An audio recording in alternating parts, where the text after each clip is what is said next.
जितने प्रत्याशी होंगे उनको बुला लेंगे और उन्हीं की राय से एक प्रत्याशी उन्हीं में से चुना जाए। पार्टी पूरी उत्तर प्रदेश की सरकार भ्रष्टाचार में लिप्त है।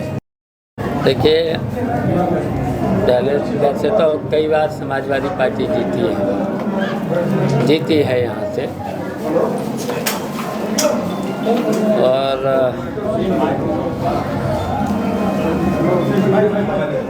और इसी कारण से देश का हालत क्या हुई है। समाजवादी पार्टी नहीं जीती है, इसीलिए देश की हालत बहुत ख़राब हुई है।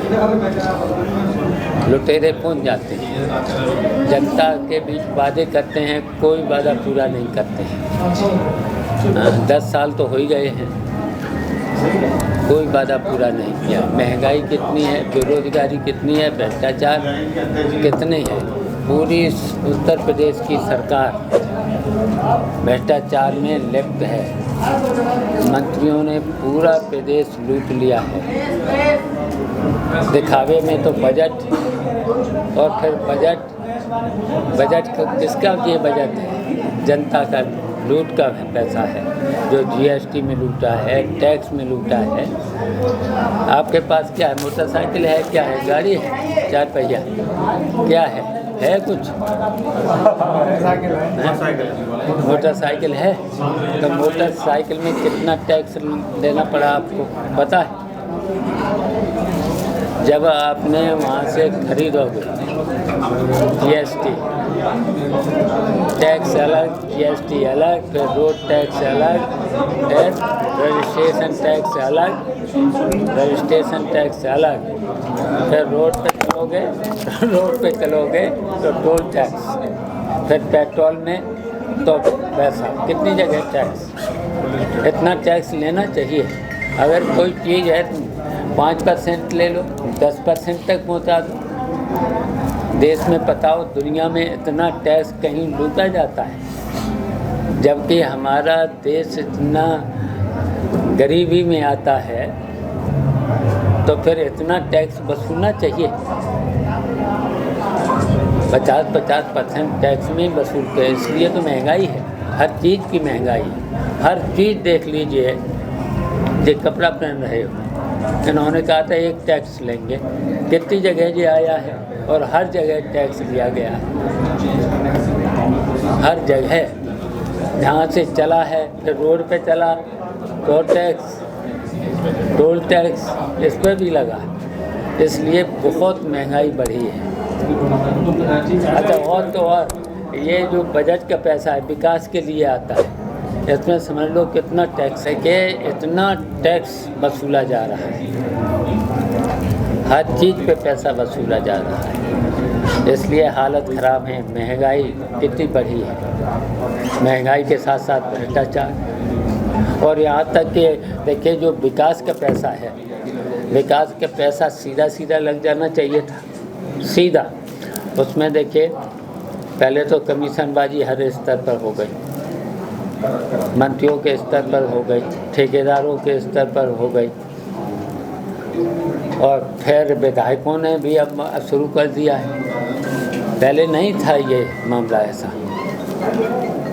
ऐसा नहीं था। केवल पैसा लगता था कि केवल जो विकास को आता था तो सेस लग जाता था। बात जो कंपनी काम करती थी उसका 12% केवल लगता था। फिर 12% के अलावा ठेकेदार का 20% जोड़ते जाना, 12%, फिर 20%, फिर बाबू बैठा है, बाबू के यहाँ 5%, फिर इंजीनियर का कितना हो गया। इंजीनियर लोग भी लेते हैं, जेई से लेके, एई से लेके, एक्सियन से लेके, फिर ऊपर भी जाता है।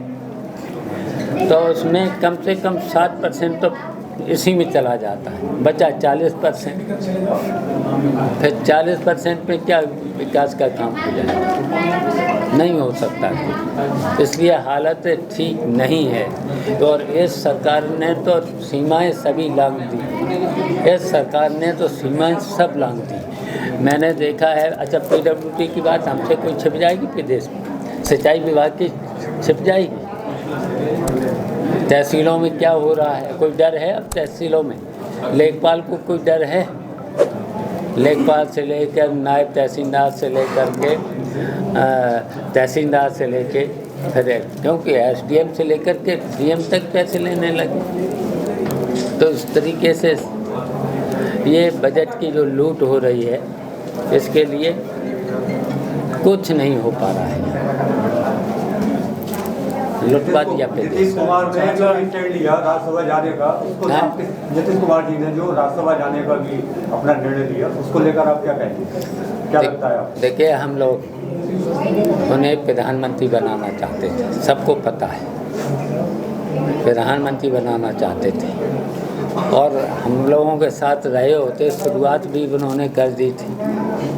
अगर साथ होते तो प्रधानमंत्री बनते। अब बताइए, मुख्यमंत्री से प्रधानमंत्री का पद बढ़ा था कि राज्यसभा? अब राज्यसभा में चले गए तो उन्हें सोचना चाहिए था ना, उनको सोचना चाहिए था। चाचा सर, कानून व्यवस्था को लेकर के लगातार सवाल उठ रहे हैं, दिन दहाड़े हत्याएं हो रही हैं, मर्डर्स हो रहे हैं, तमाम प्रकार की घटनाएं हो रही हैं, आप इस पर क्या सोचते हैं? देखिए, हर तरह से भारतीय जनता पार्टी की सरकार विफल हुई है। किसी इस पर लॉ एंड ऑर्डर के नाम पर ये सरकार पूरी तरह से फेल है।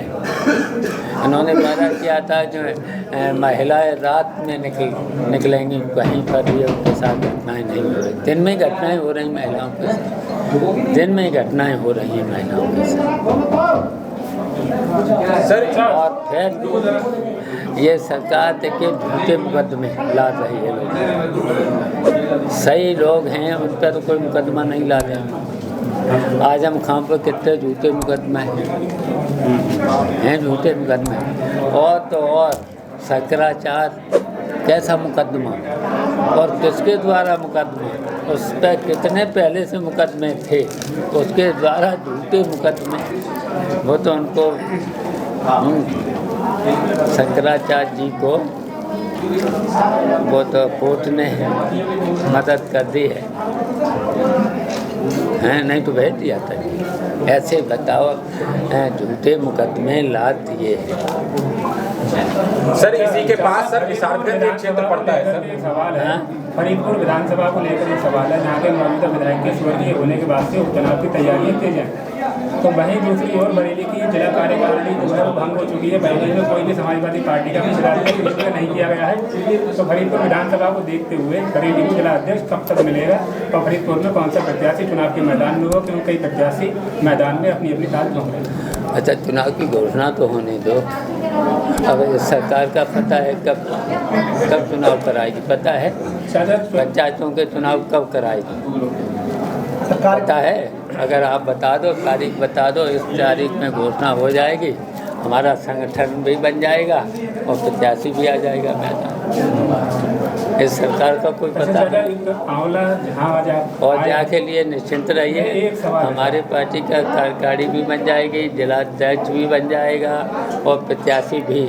चाचा, आंवला का सवाल आप बहुत जल्दी जो समर्थक आए हैं उनके आंवला का जो सवाल है, वो जो यहाँ समर्थक आए हुए हैं उन्हीं के बीच में से आया है। समर्थकों का ये कहना है कि आंवला विधानसभा की सीट समाजवादी पार्टी 34 सालों से हार रही है, जिसका कारण समर्थक ये मानते हैं कि पार्टी जो टिकट देती है वो देरी से देती है, और कई प्रत्याशी चुनाव के मैदान में उतरे होते हैं, प्रत्याशी में आपसी फूट पड़ जाती है।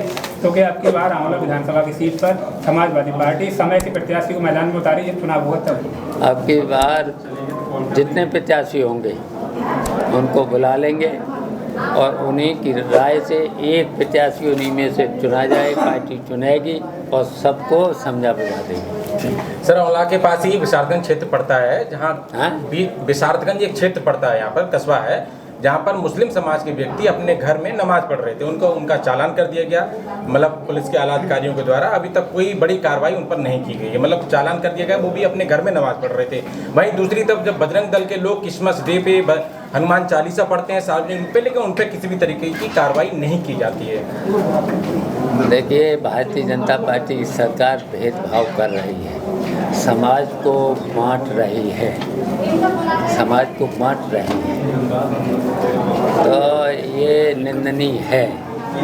लोकतंत्र में ये कहीं सबके साथ न्याय होना चाहिए, सबके साथ, और संविधान के अनुसार चलना चाहिए। तभी तो मैंने कहा है, देखो ये संविधान को नहीं मानती है, कानून को नहीं मानती है, तो कर रही है। अब ये जनता ही इसका मुकाबला करेगी। 2027 में निश्चित इसका मुकाबला।